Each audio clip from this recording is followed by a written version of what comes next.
किसी की बेटे की जान लेने की कोशिश की है।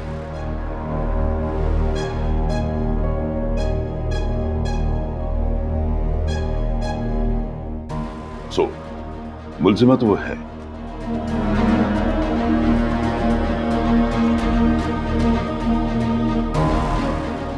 और दूसरी बात ये कि अभी बिना कार्रवाई के किसी मुल्जिमा को रिहा करने का कोई लॉ पास नहीं हुआ। सो कार्रवाई तो होगी। देखिएगा साहब, आपको मैं फिर कह रहा हूँ कि कोई बहुत बड़ी गलतफहमी हुई है। मेरी वरीशा ऐसी नहीं है, वो ऐसा नहीं कर सकती है। गलतफहमी तो जनाब आपको हुई है।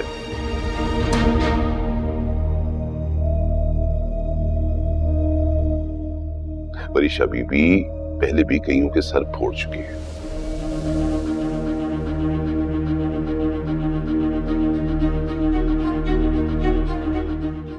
और इत्तेफाक की बात ये है कि उनके कई केसेस तो मैंने हैंडल किए हैं इस्लामाबाद में।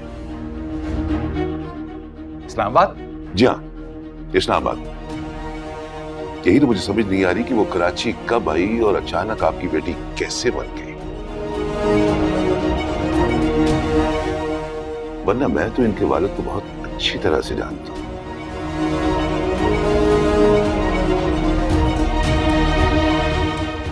क्या नाम था उनका? महमूद। हाँ बिल्कुल, महमूद नाम है उनका। आप महमूद और वरीशा को कैसे जानते हैं?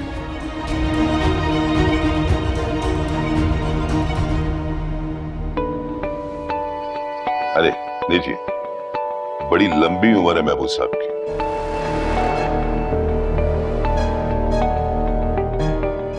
चले, इनसे तो मैं बाद में बात करता हूं, पहले मैं आप लोगों से तफ्तीश कर लूं।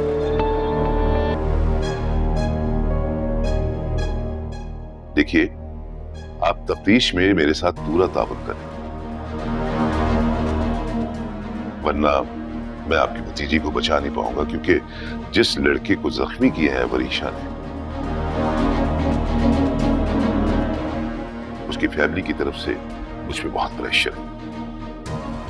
सर आप बिल्कुल ठीक कह रहे हैं। मेरा सिर्फ कहने का मकसद ये है कि आप अकॉर्डिंग टू लॉ ही चलिए, लेकिन वरीशा मुझे लगता है उसे इस केस में फंसाया गया। आप अपनी इन्वेस्टिगेशन कर लीजिए, हम यहीं पर हैं आपके साथ। We'll deal with everything, but आप मेक श्योर कीजिए कि थोड़ी सी अनबायस्ड इन्वेस्टिगेशन।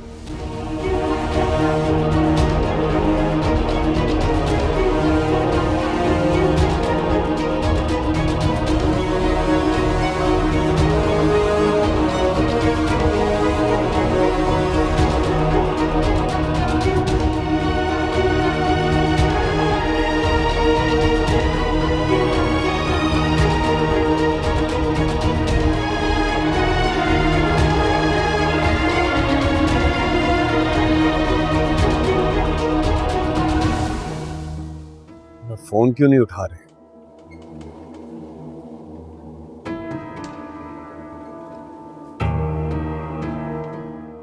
हेलो जी महमूद साहब, आपकी कॉल आ रही थी, मैं मसरूफ था इसलिए अटेंड नहीं कर पाया हूं।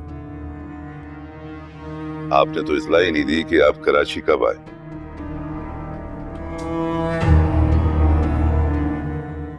परसों हो गए आपसे मुलाकात हुई। देखो अभी कुछ ही देर में तुम्हें डीआईजी की कॉल आ जाएगी।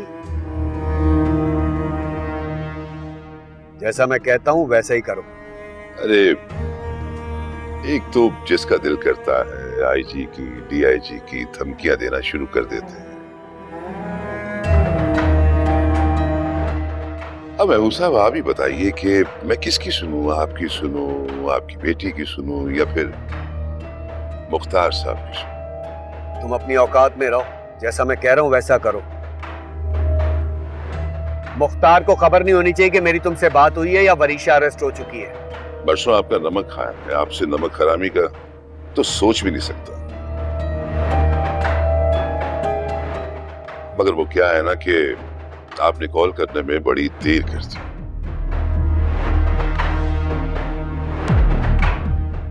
मुख्तार साहब अपनी भतीजी को लेकर चले गए और साथ उनका बेटा भी था। क्या बकवास कर रहे हो? मुख्तार वहां कैसे और वहाज को कैसे पता चला? आपकी बेटी रो रो कर वहाज और मुख्तार साहब का नाम ले रही थी। वरीशा के कहने पर ही हमने वहाज को बुलवाया था। वरीशा ने खुद उसे खबर दी है, उसका दिमाग तो खराब नहीं हो गया? मैं मान ही नहीं सकता कि वरीशा खुद वहाज को बताए। वो उससे नफरत करती है, उसको तबाह करना चाहती है। ऐसा मुमकिन ही नहीं है कि वो खुद उसे बताए। ऐसा अब मुमकिन है महमूद।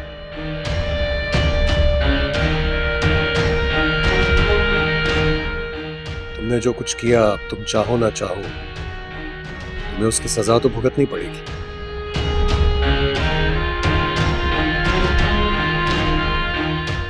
तुम्हारा खेल खत्म हो गया है महमूद, खत्म हो गया है।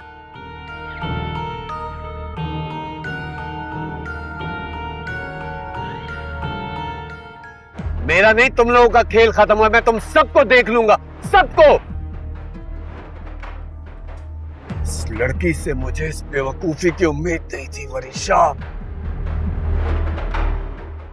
मेरे डैड को ना तुम लोग जानते नहीं हो। मेरे डैड आएंगे ना तो हम सबको नौकरी से फारिग कर देंगे। और कहाँ है मेरी दोस्त, बुलाओ उसको। और बीबी, बहुत हो चुका तुम्हारा डेढ़ नामा, वहाँ जाकर बैठ जाओ। और हाँ, वो जो तुम्हारी दोस्त है ना, भाग गई किसी के साथ शायद। अपनी बकवास को बंद करो। तुम लोगों को ना अच्छी तरह जानती हूँ मैं। दो दो टके में बिकने वाले लोग हो तुम लोग। डैड आएंगे ना जब मेरे, तुम सब मुझे झुककर सलाम करोगे, देख लेना। हाँ हाँ, बहुत देखे हैं तुम्हारे जैसे। अरे पहले कोई काम तो करो ऐसा जो हम तुम्हें सलाम करें। जाके वहाँ बैठो। इधर आओ, रुको। मेरे डैड को बुलाओ। डैड, मेरे डैड को बुलाओ। तुम सबकी छुट्टी कर। हेलो। बहुत दुख हो रहा है मुझे यार। मतलब सारी जिंदगी जिस बाप के आगे पीछे तुम फिरती रही,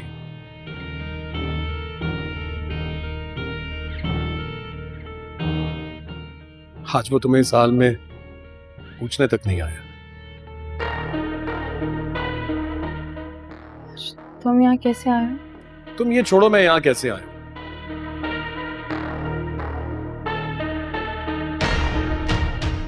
मुझे अपने डैड के बारे में बताओ, वो ऐसा कैसे कर सकते हैं?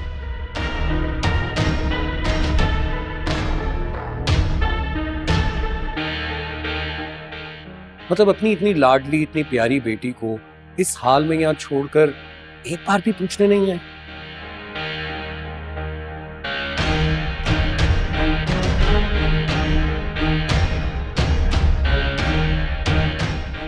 और ये पुलिस वालों ने कितना गलत किया तुम्हारे साथ यार। ऐसे भी कोई करता है?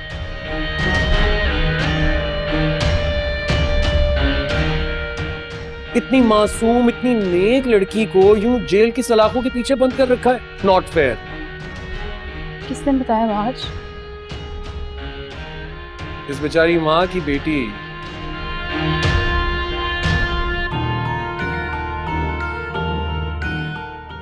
सारी रात घर से बाहर रही हो, नशे की हालत में।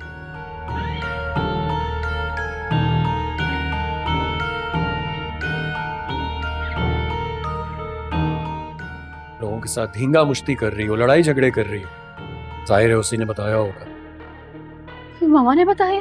बहुत बुरी हालत है उनकी। What? मुझे तो उनकी हालत देखकर तरस आ रहा था उन पर, इसीलिए आ गया हूं यहाँ।